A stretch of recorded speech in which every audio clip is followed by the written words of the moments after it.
मैं दिखाता हूं ना, अगर बोले तो हम नाम बोले तो मैं नाम पढ़ूंगा। सभापति महोदय, आज 1 डजन जो चोरी करने वाले लोग थे, 1 डजन करप्ट प्रैक्टिस करने वाले लोग थे, उन्होंने भारतीय जनता पार्टी में प्रवेश करने के बाद वो साधु संत बन गए। और महाविकास आघाड़ी के जो प्रामाणिकता से और ईमानदारी से काम करने वाले जो लोग हैं, हर दिन हर एक के पास है ईडी की इंक्वायरी। शुगर फैक्ट्री, आदरणीय स्वर्गीय गोपीनाथराव मुंडे जी के कार्यकाल से इस शुगर फैक्ट्री को कोऑपरेटिव सेक्टर में अच्छा बढ़ावा मिला।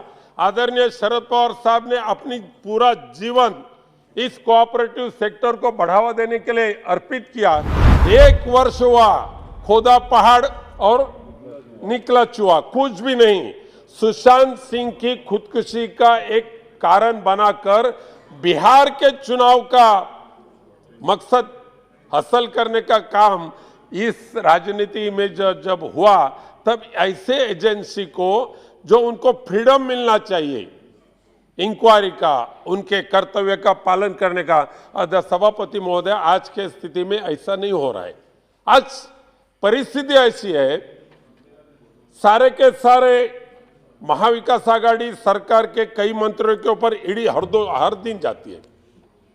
ईडी जाने के बाद सीबीआई वाले जाते हैं, सीबीआई जाने के बाद एनसीबी जाते हैं।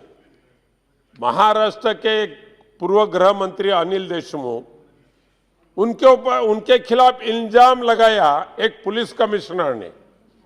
मुंबई से दिल्ली आए, दिल्ली से मुंबई गए और लिखित में इल्जाम किया कि इस अनिल देशमुख साहब ने हमें इतना इतना पैसा इकट्ठा करने के लिए बोले। तुरंत ईडी वहां पहुंची, सारी खोज की, खेती में गए, घर में गए, परिवारों के घर में गए, कुछ पाया कुछ नहीं। लेकिन दुर्भाग्य से अनिल देशमुख जैसे होम मिनिस्टर आज 6 महीना हो गया, 6 मास हो गए वहां के ईडी के कोर्ट में, वहां उनको बिठा के रखा है। कोर्ट सुप्रीम कोर्ट ने डिस्कस कर रहे हो? नहीं, एक बात ऐसा है कि अनिल देशमुख के खिलाफ जिन्होंने इल्जाम किया, आरोप किया, उनको सुप्रीम कोर्ट ने फरार घोषित कर दिया, लेकिन उसको अरेस्ट नहीं किया। अनिल देशमुख को अरेस्ट करके रखा। नहीं, सुप्रीम कोर्ट में उनको संरक्षण दिया है। सुप्रीम कोर्ट ने संरक्षण दिया है उनको। मुंबई का पुलिस कमिश्नर, अगर उनके पास हिम्मत है, उन्होंने कोर्ट में बताया कि हमारे पास अभी कोई सबूत है नहीं है, हमारे पास कोई प्रूफ है नहीं है, ऐसा कोर्ट में उन्होंने बताया, लिखित में दिया ईडी के पास। अभी परमवीर सिंह ने लिखित में दिया, हमारे पास अभी कोई भी ज्यादा जानकारी है नहीं है, कोर्ट में भी कहा। विनायक जी इधर बोलते जाइए। हाँ, आपके पास जी समझता सभापति महोदय,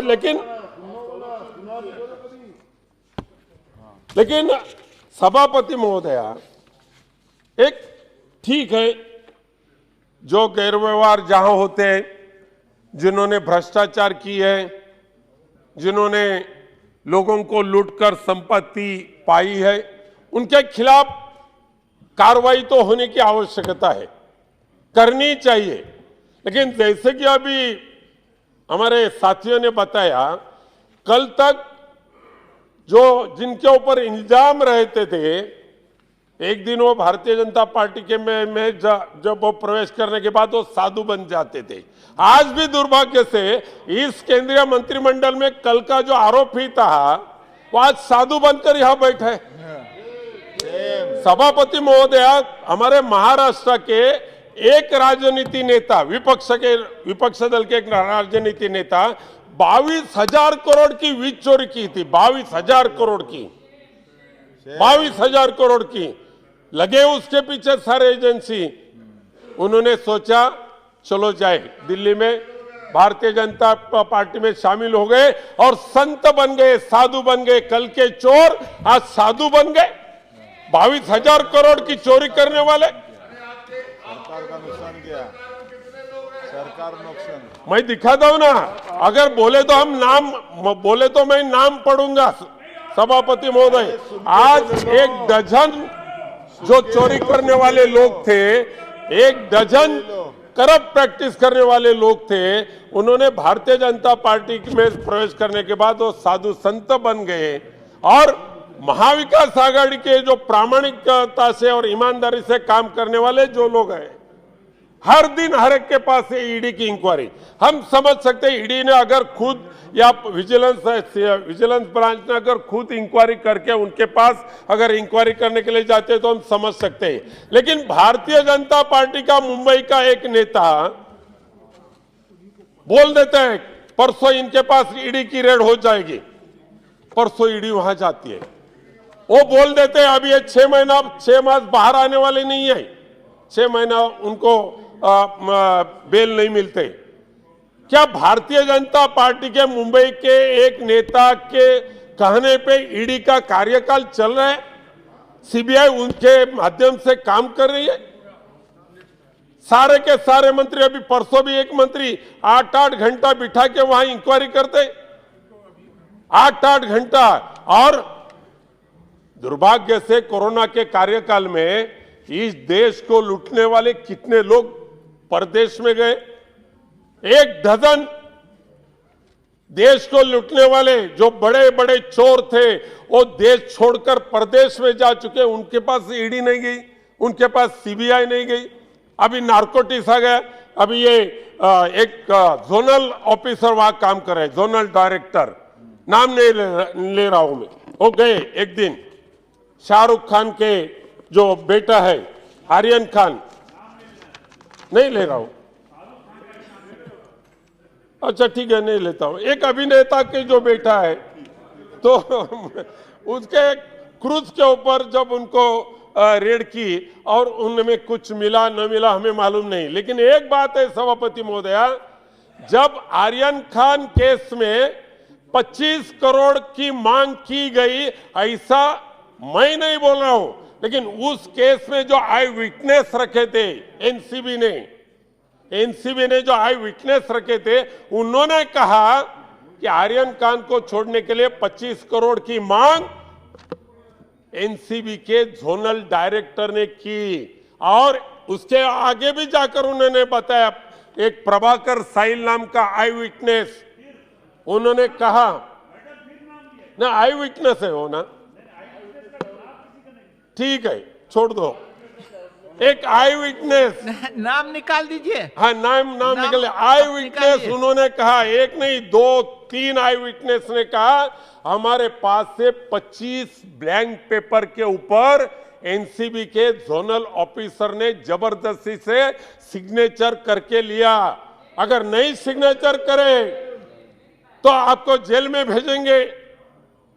ये कहां का तरीका आ गया सभापति महोदय? महाराष्ट्र कोऑपरेटिव सेक्टर का एक राज्य है, शुगर फैक्ट्री, आदरणीय स्वर्गीय गोपीनाथराव मुंडे जी के कार्यकाल से इस शुगर फैक्ट्री को कोऑपरेटिव सेक्टर में अच्छा बढ़ावा मिला।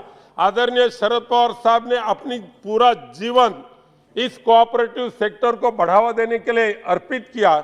उस सारे कोऑपरेटिव सेक्टर, शुगर इंडस्ट्री बर्बाद करने का ठेका केंद्र सरकार ने सीबीआई और ईडी के माध्यम से लिया है क्या सभापति महोदय?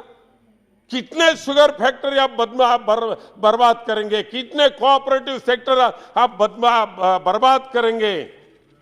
नार्कोटिक्स की बात करते हैं, लेकिन वहां गुजरात में अदानी पोर्ट में 21,000 करोड़ का ड्रग्स मिला, उसकी जांच हुई नहीं, उसकी सीबीआई जाग गई नहीं, एनसीबी को वहां रास्ता मिला नहीं। अदानी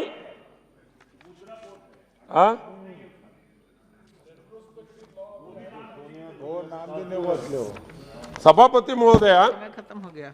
ये ईडी आपका समय खत्म हो रहा है। नहीं अभी थोड़ा सा टाइम आपको नहीं देखा। ये ईडी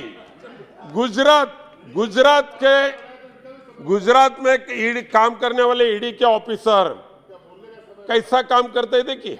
गुजरात आज वहां जितने ड्रग्स गुजरात के अदानी पोर्ट हो या अन्य जगह पे मिलते, द्वारका में मिले 380 करोड़ के ड्रग, और वहां के लोगों को छोड़ने के लिए ईडी के ऑफिसर ने 5 लाख रुपए की मांग की।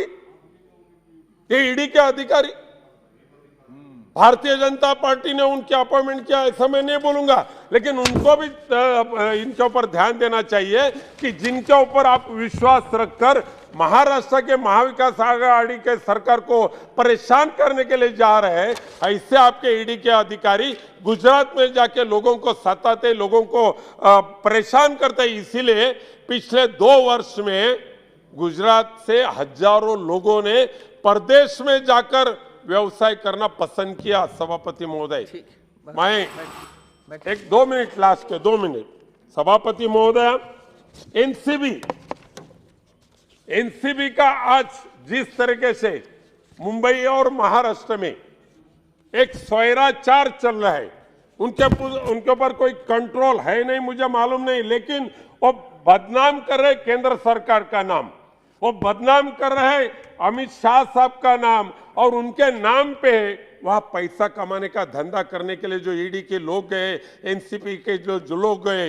एक सभापति महोदय, मैं आपको बताना चाहता हूं, एक कुर्ला के एक साधारण सा आदमी, उनके घर में ईडी ने रेड डाली, जो भी कुछ था वो जब्त कर दिया, लेकिन कुछ भी नहीं मिलने के बाद वो आदमी हमारे वहां के मिनिस्टर का रिलेटिव था, उन्हें इस ईडी के कोर्ट में हाजिर करना ही था, इसलिए कुछ न मिलने के बाद भी उसने अपने एक असिस्टेंट ऑफिसर को बाहर भेजा, वहां से 1-2 डिब्बा लेकर आया और घर में रखा और बोला ये नारकोटिक्स है आपके पास। उनके बहू ने उनका वीडियो शूटिंग किया, उनको बताया या आपके लोगों ने लेकर आ रही है, हमने हमारे घर में नहीं है, नहीं सुना। और ईडी का कोर्ट ऐसा, चाहे कुछ भी आपके पास न मिले तो भी चलेगा, लेकिन आपको यहां आके 1 वर्ष रहना है।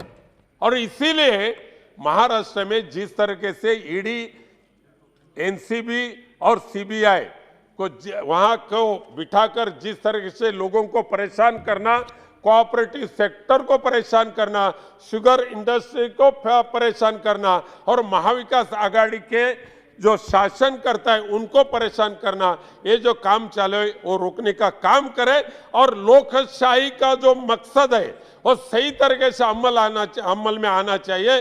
लोकशाही में राज करना सबका अधिकार है, और वही हिसाब से महाराष्ट्र में महाविकास आघाड़ी सरकार काम करते, उनमें कुछ गलत हो जरूर सजा करे, लेकिन अननेसेसरी जो निरपराध है ऐसे लोगों को फंसाने का काम मत करे, यही मेरी मांग है। धन्यवाद सभापति महोदय।